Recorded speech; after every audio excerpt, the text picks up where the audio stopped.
Bonsoir à tous, soyez bénis au nom de Jésus. Wow, c'est fort, j'espère que vous aimez m'entendre. Il y a de la puissance dans le micro.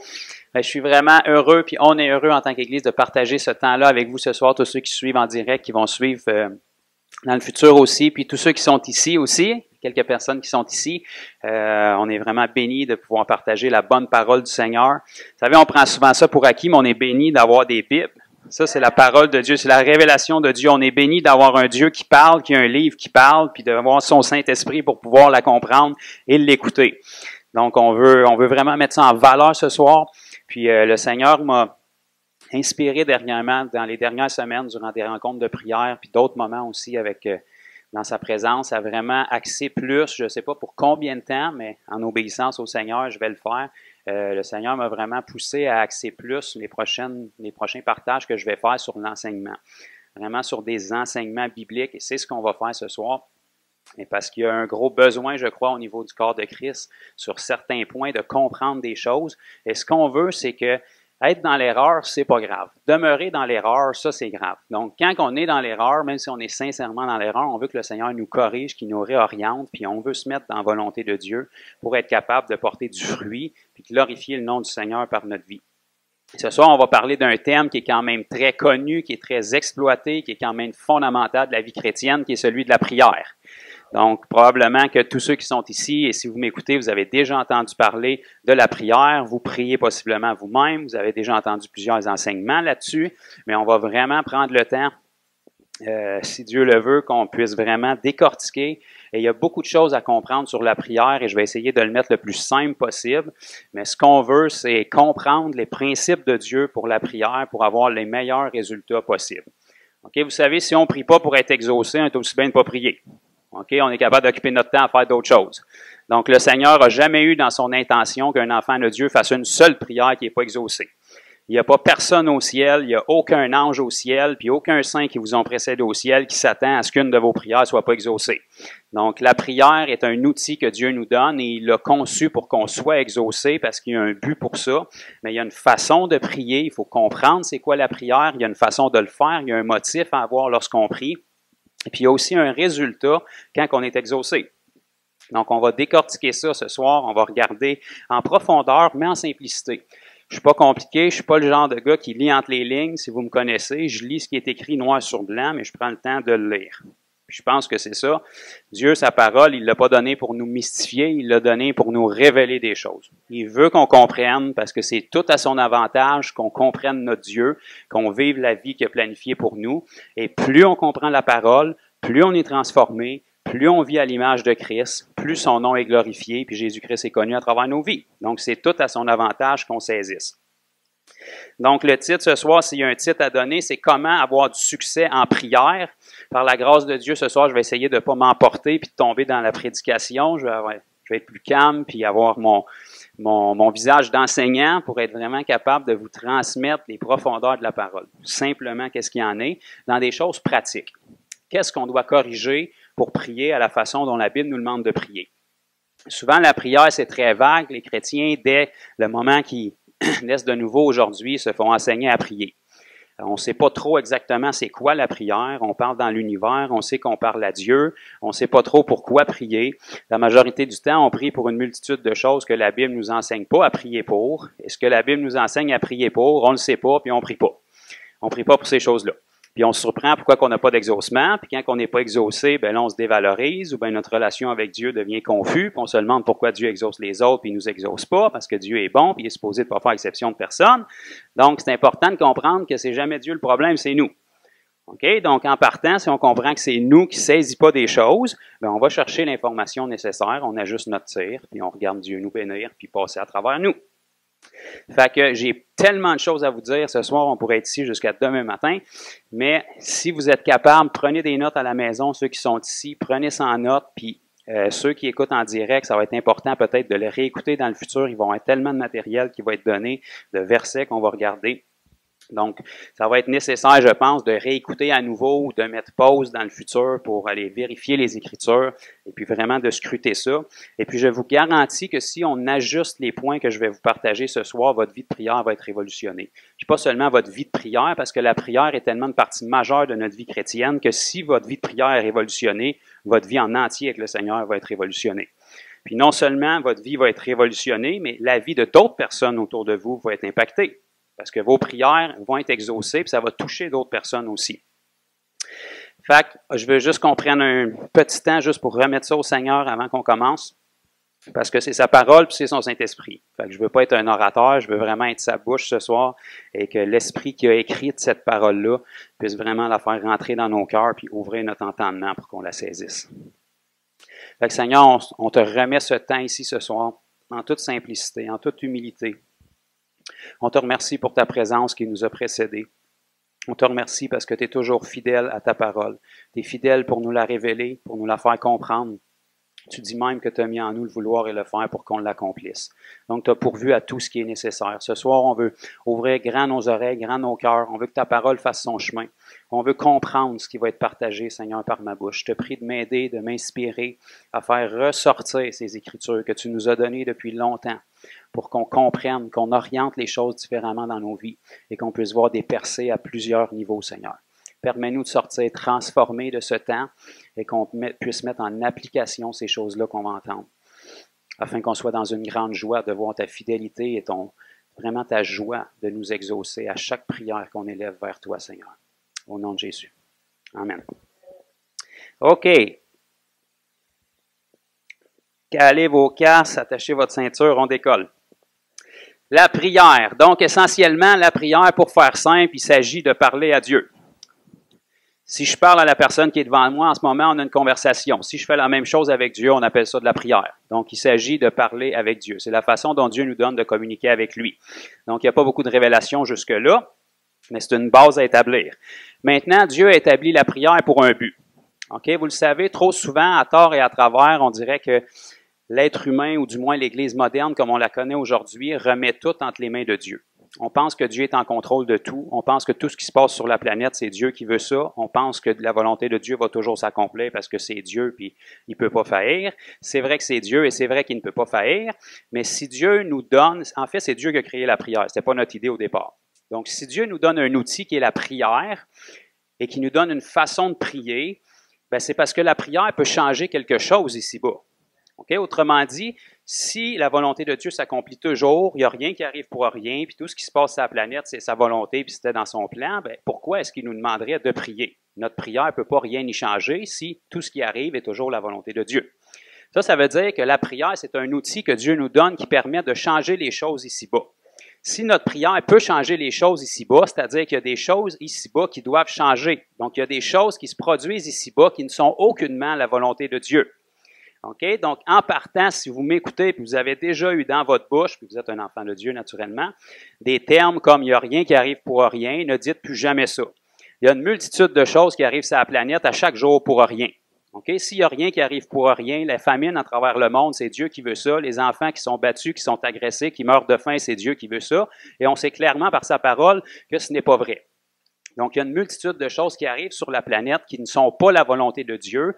Pourquoi? Parce que Dieu ne peut pas accomplir sa volonté. Il y a des restrictions. Okay? Puis la prière est un des outils qui en fait partie. Vous savez, dans la parole, on n'y réfléchit pas souvent, mais par exemple, dans le livre de Corinthiens, lorsque la Bible nous enseigne sur le repas du Seigneur, ça nous dit que beaucoup de gens l'ont pris indignement et c'est pour ça qu'ils sont morts avant leur temps. Ça veut dire qu'ils sont morts avant leur temps. Dieu avait un autre temps prévu pour leur mort. Donc, la volonté de Dieu s'est pas accomplie. Dieu voulait qu'ils meurent à un autre moment, heureux et rassasiés d'un long jour, mais malheureusement, ils sont morts avant leur temps. Ça nous prouve que la volonté de Dieu ne s'accomplit pas toujours ici-bas sur terre, parce qu'elle est toujours circonstancielle ici-bas à ce que nous, on fait l'Église. L'Église de Dieu est la voix de Dieu sur terre. L'Église de Dieu est le véhicule à travers lequel Dieu peut agir ici-bas sur terre. Première page de votre Bible, vous voyez Dieu dans le livre de la Genèse, premier chapitre. Dieu crée Adam, Dieu crée la terre au complet, le ciel, la terre, les animaux, crée la nature, il crée tout. Et le summum de sa création, c'est l'homme, Adam et Ève. Et il leur donne ici-bas, sur terre, autorité sur tout ce qu'il a créé. Il leur dit, soyez féconds et assujettissez la terre. Autrement dit, l'homme a été placé sur terre pour régner sur tout ce que Dieu avait créé. Ça, c'était le plan initial de Dieu pour l'humanité. Donc ça veut dire que l'homme, son autorité, puis son terrain d'action, puis le royaume où il doit régner, c'est ici-bas sur terre. Malheureusement, vous le savez comme moi, dans les premières pages de notre Bible aussi, on voit que l'être humain a été séduit. Il a cru un mensonge que le diable lui a offert et il a chuté. Et dès ce moment-là, toute l'autorité qu'Adam et Ève avaient ici-bas sur terre a été remise entre les mains de celui qui les a séduits, qui était Satan, le diable. C'est pour ça que depuis, la Bible l'appelle dans le Nouveau Testament le Dieu de ce monde. Donc forcément, ce n'est pas Dieu qui a fait Satan Dieu de ce monde. C'est nous qui étions Dieu de ce monde. Dieu avec un petit d naturellement, qui signifie avoir autorité sur. Donc dès le moment où Satan a fait chuter l'être humain a remis son autorité entre les mains de Satan et Satan est devenu Dieu de ce monde. Okay? La Bible appelle le prince de la puissance de l'air le Dieu de ce monde et c'est Jésus lui-même qui dit ça. Donc forcément, il y a quelque part qui est devenu Dieu de ce monde si ce n'est pas Dieu qui a fait Satan Dieu.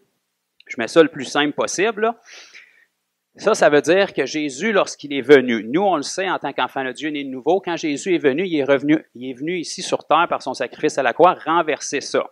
Okay? Il est venu redonner l'autorité aux enfants de Dieu, à son peuple, à son Église, à ses enfants, qui avaient été usurpés par Satan le diable.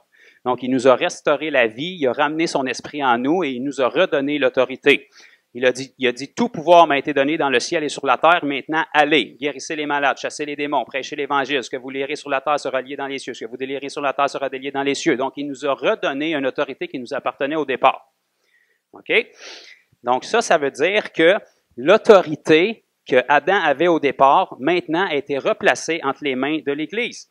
Ça veut dire que la façon par laquelle Dieu peut exercer son autorité et amener sa volonté à un plein accomplissement ici-bas sur terre, c'est à travers nous. C'est la seule façon qu'il peut le faire. Donc, notre obéissance ici-bas, nos prières, la façon dont on vit notre vie, permet à Dieu d'aller de l'avant avec sa volonté ou restreint Dieu d'aller de l'avant avec sa volonté. Là, c'est là que je viens de perdre les religieux. J'ai dit, nous restreignons Dieu d'aller de l'avant avec sa volonté. C'est l'autorité qu'on a. Si nous ne faisons pas ce que Dieu nous demande de faire, on garde ses mains liées. La Bible nous dit dans Psaume 115 et le verset 16, on va juste tourner rapidement dedans. Si vous ne voulez pas tourner, prenez-la en note. On va avoir plusieurs versets qu'on va regarder ensemble ce soir. Dans le Psaume 115,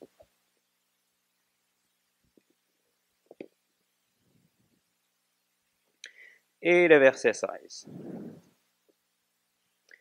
Ça nous dit ici, « Les cieux sont les cieux de l'Éternel, mais il a donné la terre, il a donné la terre. » Bon, Dieu a créé la terre, mais il l'a donné. Dieu, il a donné la terre au Fils de l'homme. Ça, c'est les êtres humains. Donc, les cieux appartenaient déjà à l'Éternel.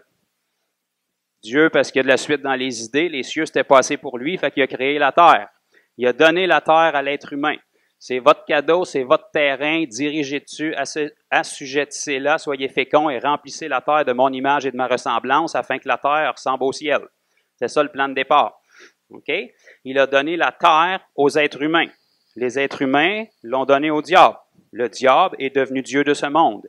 Jésus est venu pour renverser tout, nous redonner l'autorité. Donc maintenant, la terre qui a été donnée aux hommes est encore donnée aux hommes. Elle est donnée aux hommes pécheurs qui la détruisent et qui font multiplier les œuvres du diable, ou elle est donnée aux enfants de Dieu qui détruisent les œuvres du diable et qui permettent à la souveraineté et à la volonté de Dieu de revenir ici-bas sur terre. J'essaie de simplifier ça, là. Si ça va mal sur la planète, ça n'a rien à voir avec Dieu. Si ça va mal sur la planète, c'est pas parce que c'était dans le plan de Dieu puis il veut ça. Dieu sait tout du début à la fin, mais il y a plein de choses qui se produisent qui ne sont aucunement à la volonté de Dieu.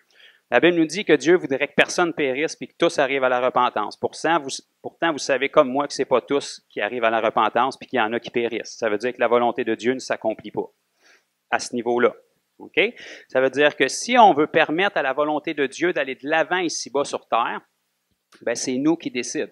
Okay? C'est nous qui restreint Dieu ou qui lui permet de s'étendre. Et un des outils principaux que Dieu donne à son Église pour ça, c'est la prière. Donc, la prière dans votre bouche c'est la parole de Dieu que vous proclamez, et puisque en Jésus-Christ, vous avez reçu l'autorité, lorsque Jésus a vaincu la mort et le séjour des morts, et que vous avez été placé en lui, vous avez reçu l'autorité. Luc 10, 19 nous dit, « Voici, je vous ai donné le pouvoir de marcher sur les serpents, le scorpion et sur toute la puissance de l'ennemi, et rien ne pourra vous nuire. » Ça ressemble à un kit tout inclus, là. Il vous a donné le pouvoir. Donc, puisqu'on a récupéré le pouvoir ici, Dieu attend nos déclarations, Dieu attend nos paroles avant de pouvoir faire les choses. Au départ, quand Dieu a créé Adam, c'est pas Dieu qui a nommé les animaux, c'est Adam. Chaque animal qu'il a nommé porte le même nom aujourd'hui. Puis quand Adam a décidé d'appeler l'éléphant éléphant, Dieu n'a pas fait « Oh non, c'est tellement ridicule ». Non, parce que ce que Adam disait, c'était ce que Dieu disait. Adam était à l'image de Dieu. La parole d'Adam était comme la parole de Dieu. Adam n'était pas Dieu, mais il était comme Dieu. Okay? Il y avait l'autorité ici-bas, puis Dieu appuyait les décisions qu'Adam prenait parce qu'Adam était rempli de l'Esprit Saint, il était comme Dieu. Donc Dieu, par la prière, c'est la même chose qui est venu nous restaurer. Il permet à l'autorité qui a été placée dans la bouche de l'être humain au départ, qui a été souillée lorsque l'être humain a été déchu, de récupérer cette autorité-là, puis maintenant d'utiliser sa bouche pour permettre à Dieu de faire ce qui doit être fait ici-bas, pour restaurer sa volonté ici-bas. Dans Matthieu chapitre 16, on va lire ici Matthieu chapitre 16, verset 19, puis on retrouve exactement la même chose aussi dans Matthieu chapitre 18, verset 18. Matthieu chapitre 16, 19, comme je vous ai dit, on va voir beaucoup de versets ce soir, alors ceux qui prennent des notes, ça va être bien pratique. Matthieu 16, 16, on va voir ici Jésus qui parle et qui va dire,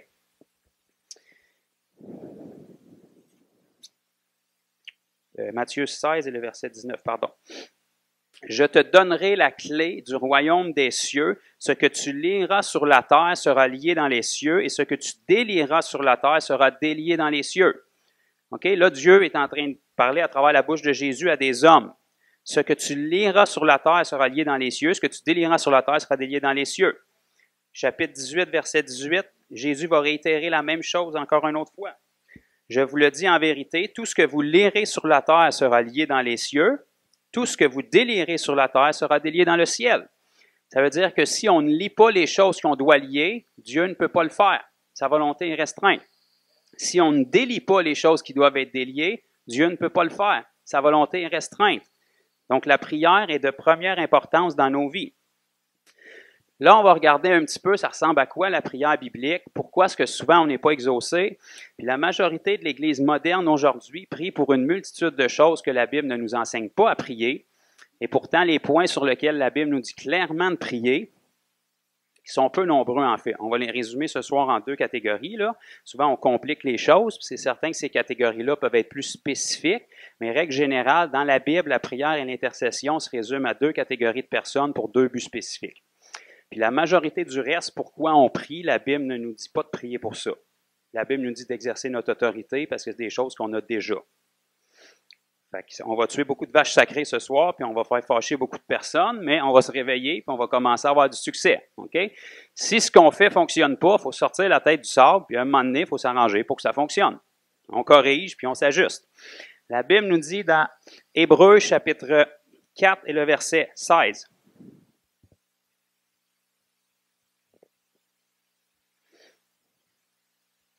Hébreux chapitre 4 et le verset 16. On va lire ici. Approchons-nous donc avec assurance du trône de la grâce afin d'obtenir miséricorde et de trouver grâce pour être secourus dans nos besoins. Donc, la Bible ici nous demande de nous approcher. C'est pas une suggestion, ça dit approchons-nous donc, et puis avec assurance. OK? Ça veut dire qu'il ne faut pas qu'il y ait d'ambiguïté. Ça veut dire que si vous m'écoutez, puis vous avez déjà eu dans votre bouche lors d'une prière, vous avez des gens dans votre entourage que quand ils prient, vous allez retrouver ça au début et à la fin de leur prière, cette classique phrase « Seigneur, si c'est ta volonté », vous pouvez tout de suite sortir de la pièce puis savoir que la prière ne sera pas exaucée. OK? Si tu veux être exaucé puis tu veux te présenter devant le trône de la grâce avec assurance, il faut que tu aies une assurance pour y aller. La seule façon d'avoir une assurance dans quelque chose, c'est de connaître ton identité, connaître tes droits, connaître ton héritage, puis connaître ce que Dieu veut. Si tu ne sais pas ce que Dieu veut, tu n'es pas sûr que ce que tu lui demandes, il peut te le donner ou il veut te le donner. Fait que tu oublies l'assurance. Okay? La Bible nous donne une façon de nous approcher de lui, puis c'est avec assurance. Fait qu'une prière comme Dieu, si c'est ta volonté, tu oublies tout de suite le projet. Si tu n'es pas certain que c'est la volonté de Dieu, tu n'es pas dans la foi. La foi, c'est une ferme assurance des choses qu'on espère et une démonstration de celles qu'on ne voit pas. Peut-être bien, je ne sais pas si c'est son temps, ça, c'est pas une ferme assurance. C'est ambigu, je prends une chance. La foi, c'est pas je prends une chance. La foi, c'est je suis convaincu, je sais et je réclame. La prière, c'est une pétition. On n'est pas en train de demander quelque chose qui n'existe pas. On est en train de réclamer quelque chose qui est déjà là. Quelque chose qui est retenu par une personne qui ne devrait pas le retenir, quelque chose qui est retenu par le diable ou quelque chose que le Seigneur attend juste qu'on lui demande parce qu'on manifeste de la foi, puis Dieu fonctionne par la foi, puis il peut nous l'octroyer parce que ça a tout le temps été là. Notre foi a juste amené ce qui était dans l'invisible jusque dans le monde visible. Donc, on ne vient pas clémenter, on ne vient pas s'apitoyer, on ne vient pas se plaindre. La majorité des sessions de prière de l'Église moderne aujourd'hui, c'est une série de complaintes avec quelques mots chrétiens ici et là, puis on fait pitié. OK? On prend quelque part en cours d'histoire de la chrétienté, on dirait qu'on a commencé à prendre Dieu un peu comme un Père Noël ou un peu comme un génie dans une lampe qu'on frotte avec les bons versets pour avoir nos 3 souhaits, puis après ça, on le remet sur la tablette. C'est pas comme ça que Dieu fonctionne, puis c'est pas ça la prière. La prière, c'est qu'on se présente avec assurance, connaissant nos droits, puis connaissant la volonté de celui qui est juge, et puis on vient réclamer et chercher ce qui légalement nous appartient. C'est le genre de prière que Dieu veut qu'on fasse, puis de toute façon, c'est le seul genre de prière que le Seigneur va exaucer. Quelqu'un qui est indécis dans ces choses, qui ne connaît pas la volonté de Dieu, qui n'est pas certain de ce qu'il demande, qui n'est pas certain de ce que Dieu veut, qui n'est pas certain qu'il est digne de l'avoir, tu n'étais pas digne d'avoir rien. Tu mérites rien, c'est pour ça qu'il fallait que tu sois sauvé. Maintenant que tu es sauvé, on oublie la tête basse, on oublie la queue entre les 2 jambes, on oublie je suis un ver, je suis un chien, je suis un moins que rien, je ne mérite même pas ton attention, Seigneur. Il est descendu du ciel pour toi. Tu méritais son attention. OK?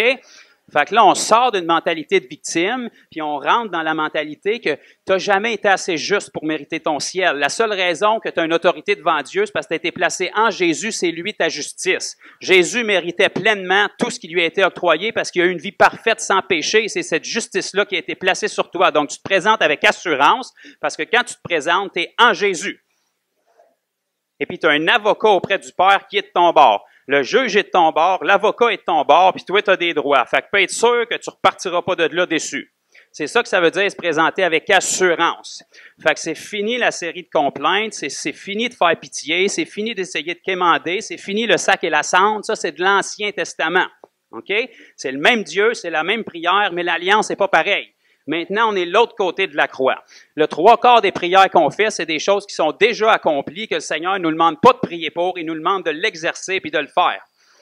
Puis le petit peu qui manque que le Seigneur nous demande de prier, ben là, on remet ça entre ses mains puis on espère que sa volonté s'accomplisse, puis il n'y a rien qui arrive pour rien, mon frère. Il y a un paquet d'affaires qui arrivent pour rien, fait que c'est le temps de se réveiller puis de commencer à détruire les œuvres du diable puis à stopper le carnage qui se passe sur la planète. Amen. L'Église aujourd'hui, de un, ne se présente pas avec assurance parce qu'elle se présente carrément plus. On a tellement été déçus de ne pas être exaucés, puis on s'attend tellement pas que Dieu nous exauce que s'il a le bonheur de nous exaucer, on est tout excités parce qu'on n'est tellement pas habitué qu'il nous exauce. Pourtant, ça devrait être la normale. OK? Fait que l'Église de un aujourd'hui ne prie pratiquement plus ou elle prie religieusement parce qu'avant même que sa prière soit faite, c'est plus pour faire une BA que pour un exaucement parce qu'on a tellement prié et on n'a tellement pas été exaucé qu'on ne s'attend pas d'être exaucé, fait qu'on s'est découragé puis on ne prie plus. De un. De deux, quand on prie nullement la volonté de Dieu, on prie nullement pour ses intérêts, puis on lance ça dans l'univers en espérant qu'on touche quelque chose à un moment donné, alors qu'on devrait se présenter avec assurance. On va regarder pourquoi qu'on devrait se présenter qu'assurance, puis pourquoi Dieu veut nous exaucer. Jean chapitre 16. Jean 16 et le verset 23-24. Ça, c'est Dieu qui parle, c'est même pas notre idée. OK? Dieu sait comment on est fait, il nous a fait. Jean chapitre 16, verset 23-24. En ces jours-là, en lettres rouges en plus, c'est Jésus qui parle. Vous ne m'interrogerez plus sur rien. En vérité, je vous le dis, ce que vous demanderez au Père, il vous le donnera en mon nom. Jusqu'à présent, vous n'avez rien demandé en mon nom. Là, il parlait à des disciples avant sa résurrection. Nous, on est l'autre côté de sa résurrection. OK? Demandez et vous recevrez afin que votre joie soit parfaite. Ça me dérange pas t'es qui, ça me dérange pas ta race, ton sexe, ton âge, puis ta couleur, puis ça fait combien de temps que t'es sauvé. Quand le Seigneur t'exauce, t'es de bonne humeur. ça marche. On veut pas prier dans le vide, perdre notre temps. On veut pas gaspiller de la salive. On veut donner des coups qui fonctionnent. On veut que quand on parle, le ciel en entier tremble, puis les anges en entier sont envoyés, puis on veut qu'il y ait une réponse. C'est ça le but de la prière. Sinon, on va faire d'autres choses. Il y a de l'ouvrage en masse à faire dans les églises. On va peinturer, on va laver les tapis, on va faire d'autres choses. Mais si on s'attend pas que notre prière marche, prions pas. Mais si on prie, il faut s'attendre que ça va bouger. OK? Le Seigneur dit que lorsqu'on va demander et qu'on va recevoir, notre joie va être parfaite. Il n'y a jamais eu une époque de l'humanité où l'Église a été aussi peu persécutée qu'aujourd'hui en Amérique. Pourtant, il n'y a jamais eu une époque de l'histoire de l'Église que l'Église a été aussi triste qu'aujourd'hui. Les chrétiens sont plus malheureux généralement que les gens dans le monde. Hein? Pas normal. Okay? La Bible dit que quand tu pries et tu es exaucé, ta joie devrait être parfaite. La Bible nous dit que la joie du Seigneur est notre force. Fait que si tes prières ne sont pas exaucées et tu n'as pas de joie, tu n'as pas de force. Fait que ça ne va pas très, très loin. Okay? La volonté de Dieu ne peut pas tellement s'accomplir ici-bas. Ça ne fait pas une armée de soldats vraiment forts. Quand tu pognes les restants qui sont blessés, qui sont maganés et qui sont faibles, ça ira pas loin dans le combat. Okay? Le Seigneur veut que son armée soit forte, puis la seule façon d'être forte selon Dieu, c'est d'être heureux. Puis une des bonnes façons d'être heureux selon Dieu, c'est que Dieu exauce tes prières, tu vois sa fidélité, tu sais que tu parles pas dans le vide, tu sais que tu parles pas dans le néant, tu sais que tu lances pas ça dans l'univers en espérant pogner une bonne planète dans ton signe astrologique. Tu parles à Dieu directement, puis Dieu, il est pas loin en arrière des nuages, il est aussi proche que le son de sa voix, il est ici en toi. Quand tu bouges ta main, il bouge avec toi. Quand tu regardes quelque chose, il regarde à travers tes yeux. Donc, tu es juste en train de parler des choses exactement comme Jésus parlait des choses, exactement comme au départ, Dieu a parlé des choses, puis c'est arrivé. Il t'a sculpté dans la terre, il a parlé, le ciel est arrivé, la terre est arrivée, il a soufflé dedans, tu es devenu vivant. Demande-moi pas de t'expliquer, je comprends pas moi non plus, mais ça, c'est Dieu. C'est la quantité de vie qu'il y a dedans. Cette vie-là avait été placée en Jésus, puis quand Jésus parlait, la même chose arrivait. Quand Jésus a maudit le figuier, il a séché. Quand Jésus parlait, les choses arrivaient. Quand Jésus priait, les choses bougeaient. Ce Jésus-là vient vivre en toi, donc ça devrait être la même chose. Nos prières devraient faire bouger les choses. On devrait avoir une assurance, puis on devrait avoir une joie de voir ces exaucements-là. Donc, si on ne voit pas d'exaucement, il y a quelque chose qui cloche. Il faut changer quelque chose. Il faut comprendre la prière. Il faut changer la raison pourquoi on prie. Il faut changer nos motifs. Il faut changer les choses pourquoi on prie. Si tu pries, puis tu pries au nom de Jésus, puis il n'y a pas d'exaucement, c'est pas parce que ta prière est trop difficile pour Dieu. Il y a quelque chose qui cloche. Okay? Il y a un aspect de persévérance, mais il faut que ça bouge, il faut que ça casse, il faut que ça avance à un moment donné. On va regarder maintenant dans Jacques chapitre 3. Un autre point qui va nous révéler, puis ça, là, on tue un paquet de vaches sacrées, là. Ça va nous révéler pourquoi beaucoup, une grande partie, je dirais, peut-être pas la totalité, mais une grande partie des prières de l'Église moderne aujourd'hui ne vont nulle part, pas plus haut que le plafond, pas plus haut que la porte en arrière. Jacques va nous dire ici, merci Seigneur pour Jacques, il était direct, il ne mâchait pas ses mots, puis on comprend. Jacques chapitre 4 et le verset 3. Vous demandez et vous ne recevez pas. Bon, là, on vient de l'écrire, l'Église moderne nord-américaine aujourd'hui. Vous demandez, vous ne recevez pas. Donc, pourquoi qu'ils ne reçoivent pas? Parce que vous demandez mal. C'est pas une question de persévérance, c'est pas une question de Dieu va me le laisser tomber sa tête à un moment donné en son temps, si c'est sa volonté. Non, tu demandes puis tu ne reçois pas parce que tu demandes mal. Pourquoi je demande mal? Qu'est-ce que tu veux dire? Je suis content que tu en parles. Dieu avait pourvu ça aussi. Dans le but de satisfaire vos passions, vos propres intérêts, votre propre petit nombril. Les intérêts de Dieu sont nullement dans votre prière. Dieu, donne-moi ci, Dieu, donne-moi ça, Dieu, donne-moi ça, le pasteur a ci, mon voisin a ça, donne-moi ci, donne-moi ça, le Seigneur va être glorifié à travers ça. Pas vraiment. Dans le fond, c'est ton intérêt que tu cherches. Si le Seigneur n'est nullement glorifié dans ta prière, oublie ça tout de suite. Quand même que tu aurais plein d'assurance et que tu serais dans la joie, tu ne seras pas exaucé, fait que ta joie, elle va être de courte durée. Okay? La Bible dit, vous demandez, vous ne recevez pas parce que vous demandez mal dans le but de satisfaire vos propres passions, vos propres intérêts, vos propres buts, vos propres idées. Le Seigneur n'a jamais eu ça dans son intention. Quel pourcentage de nos prières fait avancer le royaume de Dieu? Qu'est-ce qu'on demande à Dieu qui a un intérêt dedans, lui? Seigneur, protège-moi durant ce voyage. Bon. C'est correct, le Seigneur veut te protéger. Mais avant de prier, Seigneur, protège-moi dans le voyage, t'es-tu posé la question, est-ce que le Seigneur veut que j'y aille dans ce voyage-là?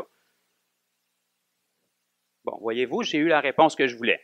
Fait que, tu veux que le Seigneur te protège dans un voyage où tu vas t'éloigner de lui, Ou son royaume avancera nullement parce que tu t'en vas perdre du temps et avoir des loisirs, tu ne passeras pas de temps en prière, tu vas juste relaxer, puis tu ne témoigneras pas à personne, tu ne prieras pas pour personne. Fait que dans le fond, où est-ce que les intérêts de Dieu sont profitables là-dedans? Dieu veut te protéger certainement, mais il veut te protéger quand tu priorises son royaume. Fait que les motifs de nos prières doivent toujours être à quoi Dieu bénéficie de ce que je suis en train de lui demander. OK? Souvent, on prie pour ce que nous, on désire. Dieu te dit, oublie ce que tu désires. Dieu sait ce que tu as besoin avant même que tu rouvres la bouche. Prie pas pour ça. Laisse tomber ça. Cherche premièrement le royaume de Dieu et sa justice, et tout le reste va t'être donné par-dessus. Donc, tout le reste, on ne rentre pas ça dans la prière. Prie pas pour ça, c'est pas comme ça que ça marche. Ça inclut la prospérité aussi. La Bible ne t'enseigne pas de prier pour la prospérité. La Bible te donne un principe, sème, tu vas récolter. Tu sèmes financièrement, tu vas récolter financièrement. Tu sèmes l'Évangile, tu vas récolter les bénédictions qui viennent avec. Tu sèmes la guérison, tu vas récolter la santé. Tu sèmes la liberté, tu vas être libre. C'est comme ça que ça marche, c'est un principe. Pas besoin de prier pour les 12 clés du succès et la façon d'ouvrir les écluses des cieux. Sème, puis tu vas récolter. Fait qu'on vient de libérer du temps dans ton temps de prière, on ne prie pas pour ça. Maintenant, tes intérêts, ton petit nombril, ta maison, qu'est-ce que je vais manger, comment je vais m'habiller. Oh, oublie le projet, prie pas pour ça non plus. Dieu dit, ton Père sait de quoi tu as besoin, puis les oiseaux, ils se soucient même pas de ça, eux autres, puis le Seigneur pourvoit leurs besoins, puis toi, tu vaux bien plus qu'un oiseau. OK? Fait que je viens de te revaloriser. Si tu pensais que tu étais moins que rien, tu vaux plus qu'un oiseau aux yeux de Dieu. Donc, on ne prie pas pour ça non plus. On vient de libérer du temps encore. On ne prie pas pour nos besoins, on ne prie pas pour notre maison, on ne prie pas pour que le paiement de maison se fasse, on ne prie pas pour avoir le nouveau char de l'année. Dieu va en prendre soin. Abraham était tellement riche qu'il n'y avait plus de place pour mettre ses affaires. Okay? Pourquoi? Parce qu'il était fidèle à Dieu, puis ça venait avec. La bénédiction te court après quand tu cherches premièrement le royaume de Dieu, quand tu exerces premièrement ta foi, quand tu priorises les intérêts de Dieu dans tes prières, Dieu s'occupe de tout le reste. Okay? Donc, on examine les motifs de nos prières. Pourquoi je prie telle affaire? Pourquoi je demande telle affaire? Puis à quoi est-ce que Dieu va bénéficier dans ce que je suis en train de lui demander? Seigneur, bénis ma famille. Bon, ça a l'air très simple, mais bénis ma famille parce que ma famille est tout croche, puis celle du voisin est belle, fait que je veux qu'elle soit aussi belle que lui pour que quand je le rencontre à l'église le dimanche, j'ai l'air d'être un bon chrétien. La prière semble belle, mais le motif est pas bon. Tu ne seras pas exaucé. Seigneur, bénis ma famille parce que je les aime, puis c'est toi qui as fondé la famille, c'est ton cœur, puis tu veux qu'on soit dans l'unité parce qu'il y a une force là-dedans, on peut grandir, puis ton nom peut être glorifié à travers notre vie. Les autres auront leur famille, on les bénit, mais on ne se compare pas aux autres, on les convoite pas, on le fait avec des bons motifs. Fait que dans notre prière, la première chose qu'on priorise, c'est l'avancement du royaume de Dieu. Puis on va voir, il n'y a pas de confusion. Le Seigneur va nous expliquer exactement c'est quoi qu'il veut. Fait qu'on enlève la prière de nos intérêts personnels, puis ce qu'on a besoin, Dieu le sait, ce qu'on a besoin, puis il s'en occupe. Laisse faire ça, libère du temps pour ça, puis mets le focus à la bonne place. On prie pour ce que Dieu veut, ses intérêts. OK? Ça veut dire qu'il faut connaître ses intérêts. Dans 1 Jean chapitre 5, et le verset 14 et 15. 1 Jean 5, 14, 15. Le même apôtre Jean, qui avait passé environ 3 ans avec Jésus, qui faisait partie du trio que le Seigneur préférait, qui était toujours le plus proche de Jésus, et parmi les 3, c'était probablement lui qui était le plus proche de Jésus, donc on devrait écouter ce qu'il a à nous dire ici. 1 Jean chapitre 5, versets 14 et 15. Ça nous dit, nous avons auprès de lui cette assurance. Pas, je ne suis pas sûr, je ne sais pas si c'est ton temps. Non, une assurance. Cette assurance que si nous demandons quelque chose selon sa volonté, il nous écoute. Ça veut dire que si on va de reculons, si tu ne demandes pas selon sa volonté, il ne t'écoute même pas. Tu perds ton temps. Ça ne va pas plus loin que le plafond, ta chambre, ou le mur, ou la porte. Ça arrête direct là. Si tu demandes quelque chose selon sa volonté, il t'écoute. Et dès le moment qu'il t'écoute, l'affaire est dans le sac, mon ami. Si nous savons qu'il nous écoute, quelque chose que nous demandions, nous savons que nous possédons la chose que nous lui avons demandée. Dès le moment où Dieu t'entend et il t'écoute, tu l'as, c'est fait, tu as prié selon sa volonté. De là, l'importance d'enlever ta prière de tes intérêts et tes besoins. Le Seigneur connaît tes besoins. Laisse tomber tes besoins. Le Seigneur connaît tes intérêts, au-dessus de tes intérêts. La raison qu'il est venu te sauver, c'est justement pour t'en débarrasser de tes intérêts parce qu'il t'amenait direct en enfer. Fait que laisse tes intérêts de côté, focus sur le Seigneur, puis apprends à trouver sa volonté. Une fois que tu sais sa volonté, tu pries selon sa volonté. C'est pas compliqué. Si tu ne connais pas sa volonté, comment tu peux prier sa volonté? Tu peux pas. C'est simple, simple, simple. Je ne peux pas aller plus simple, là. Si tu veux prier selon la volonté de quelqu'un, connais sa volonté. Si tu veux bénir ta femme avec des fleurs, arrange-toi pour savoir quelle sorte de fleurs qu'elle aime. Je ne te dis pas ceux que toi t'aimes, parce que c'est sûr qu'elle n'aimera pas. C'est le contraire de toi tout le temps. Fait arrange-toi pour savoir quelle sorte de fleurs qu'elle aime, quelle odeur qu'elle aime, quelle couleur qu'elle aime, puis même si tu les aimes pas, c'est pas à toi que tu fais le cadeau, c'est à elle. Trouve sa volonté, puis donne-y sa volonté. C'est la même chose avec Dieu. Si on veut être exaucé, on trouve la volonté de Dieu, puis après on l'apprie. On n'y apprend pas sa volonté, il a sait déjà. Il a juste besoin de ta bouche pour œuvrer ici-bas, parce que c'est toi qui as l'autorité ici-bas.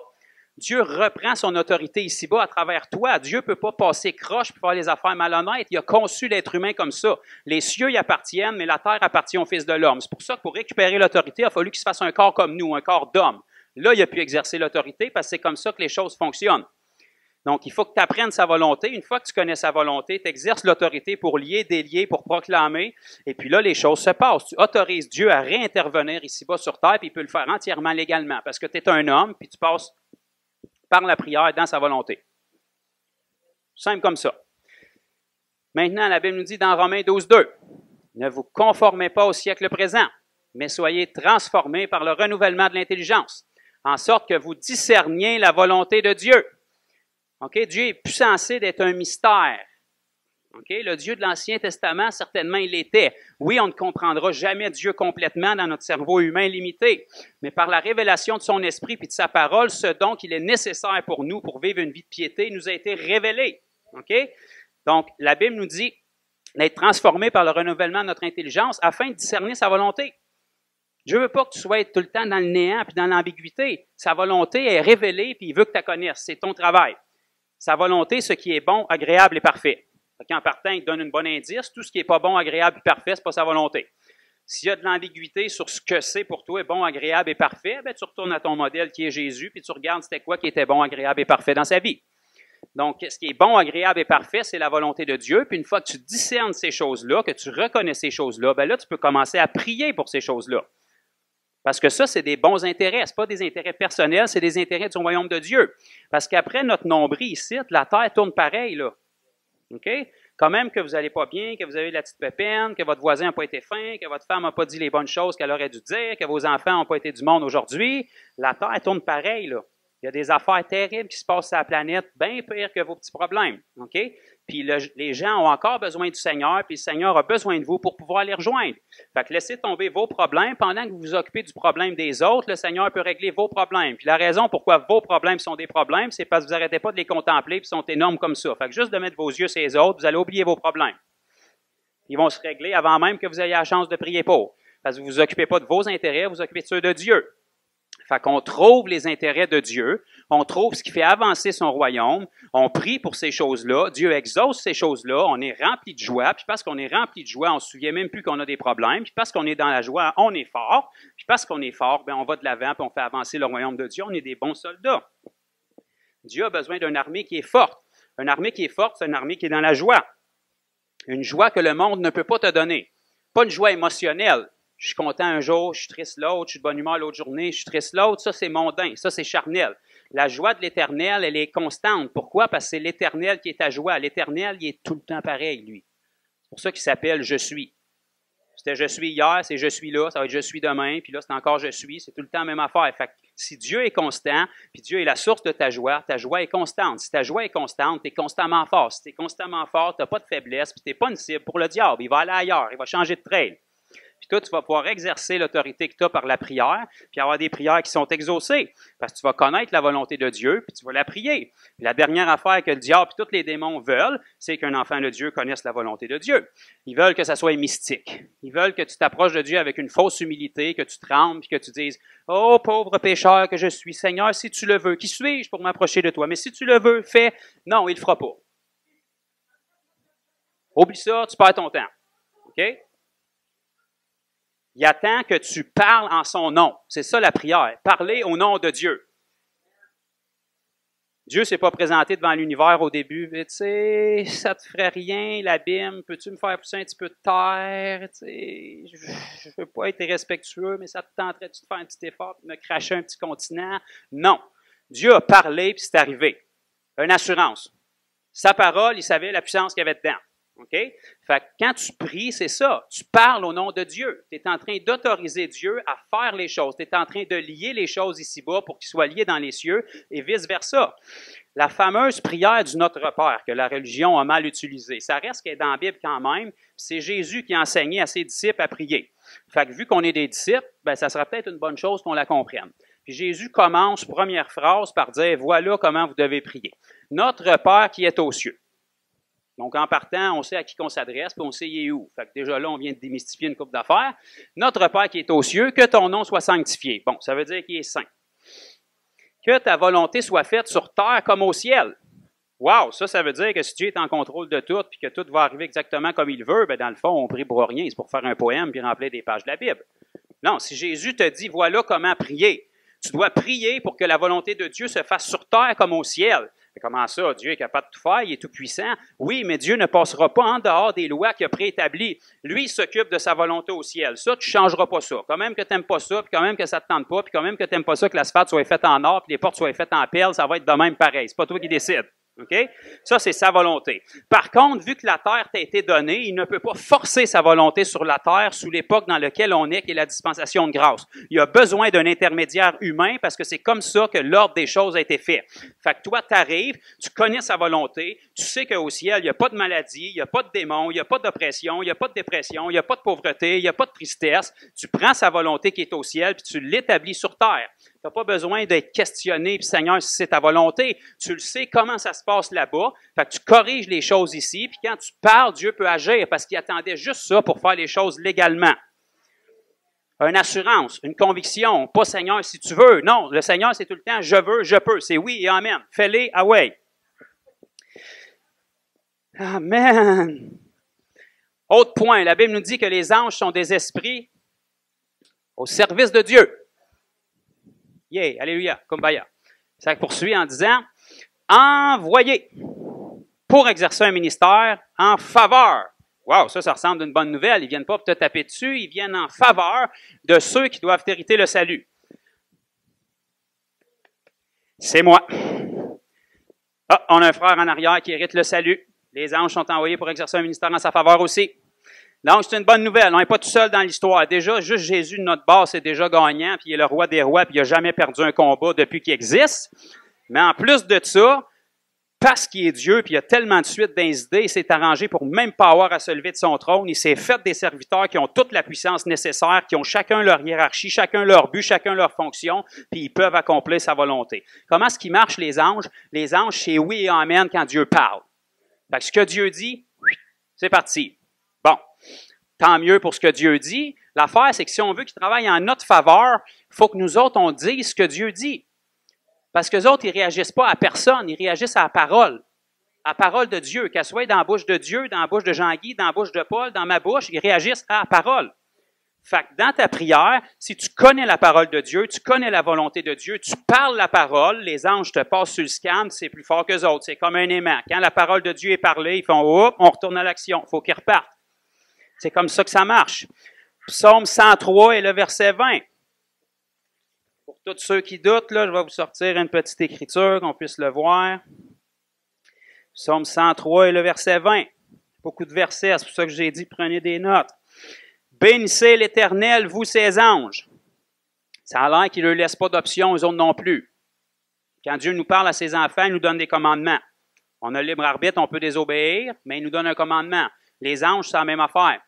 Ils ne décident pas qu'aujourd'hui, ils se prennent une petite vacance puis ils s'en vont se promener au ciel dans le coin des bébés qui mangent du Philadelphia puis qui jouent de la harpe sur des nuages. C'est pas comme ça que ça marche. Les anges, c'est des guerriers, c'est des soldats, sont en fonction puis ils obéissent au doigt et à l'œil à ce que Dieu dit.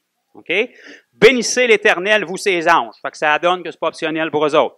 Qui est puissant en force. Bon, ça commence à être des bonnes nouvelles. Et qui exécutez ses ordres en obéissant à la voix de sa parole.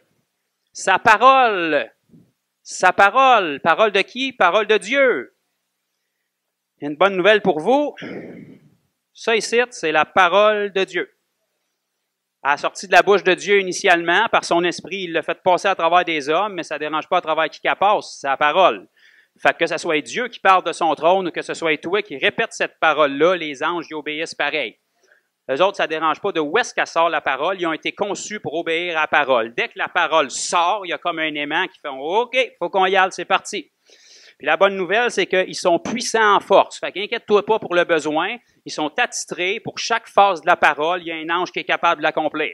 Donc, si tu veux que les anges travaillent de ton bord, puis tu veux qu'il y ait des exaucements, connais la volonté de Dieu, parle la volonté de Dieu avec assurance. C'est pas ambigu. On lance pas ça dans l'univers puis on se demande si c'est le temps de Dieu puis sa volonté. C'est le temps. Aujourd'hui, c'est le jour du salut. C'est oui et amen. On connaît la parole. On parle la parole. Dieu t'entend. Le ciel tremble. Les anges décollent puis les choses bougent. Ça, c'est la prière biblique. Pour sa volonté. Alors, remarque, dans la parole, ça ne prie pas pour tes caprices. Ça part de la parole de Dieu, ses intérêts, son histoire de rédemption pour l'humanité, sa vision globale. Toi, tu vois ton petit nombril, le paiement de loyer qui arrive, puis l'épicerie qui a coûté cher cette semaine. Lui, il y a 8 milliards d'habitants à s'occuper, plus tous ceux qui ont vécu depuis Adam, qui gèrent au ciel ou en enfer. Fait qu'il y a quand même plus de stock que toi à s'occuper. Ses intérêts sont premiers, puis son plan, il le connaît déjà. Toi, tu as de la misère à planifier d'agenda, tu as ton lendemain, puis lui, il a toute l'étendue des temps à planifier. OK? Fait qu'on est mieux de se fier sur lui. Fait que c'est ses intérêts qui prédominent. Fait qu'on s'assure que dans nos prières, on valorise ses intérêts, on s'approche avec assurance parce qu'on peut confesser la parole. C'est pas notre parole, c'est la sienne. C'est pas notre sainteté, c'est celle de Jésus.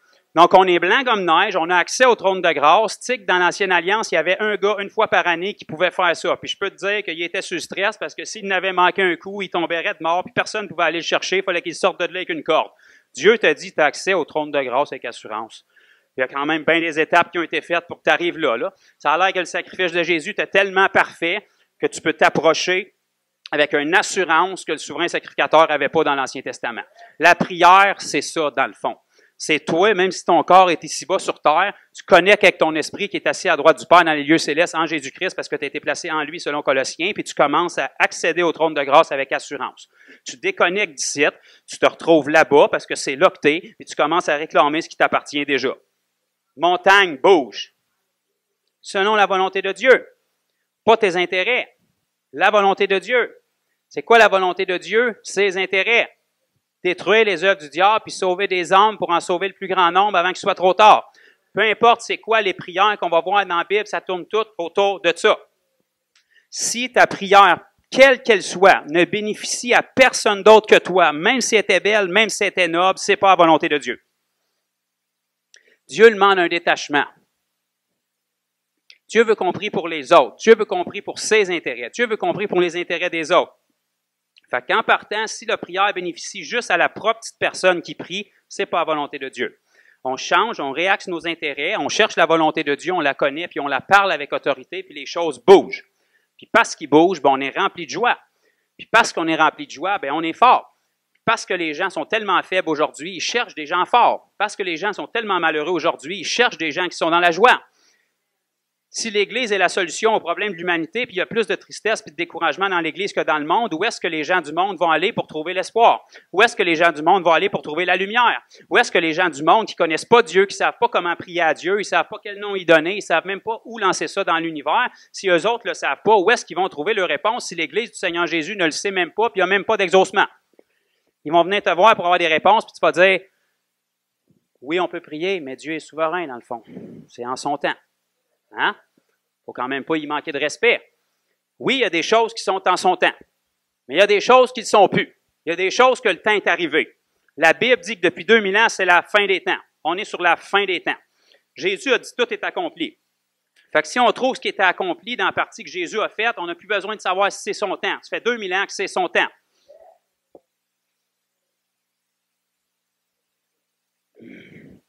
Essayez de me recalmer pour ne pas m'emporter. On va tuer un autre vache sacrée. Un gros problème dans l'Église moderne, la guérison. Seigneur, si c'est ton temps, peut-être c'est ici, peut-être c'est au ciel, on sait que tu veux guérir, mais on ne sait pas c'est quand. Ça, c'est aussi ridicule que si quelqu'un disait, je veux tellement être sauvé, mais je ne sais pas si c'est le temps du Seigneur. Tous les chrétiens de la planète, quels qu'ils soient, je suis à peu près sûr qu'ils diraient, pardon, répète-moi ça. Ah non, tu n'as pas eu l'information. Le salut, ça n'a pas rapport avec Dieu, là. C'est entre tes mains. Il attend juste ta repentance puis ta foi en Jésus, puis c'est fait, là. Attendre après le salut, c'est aussi ridicule que de dire « j'attends le temps du Seigneur pour ma guérison ».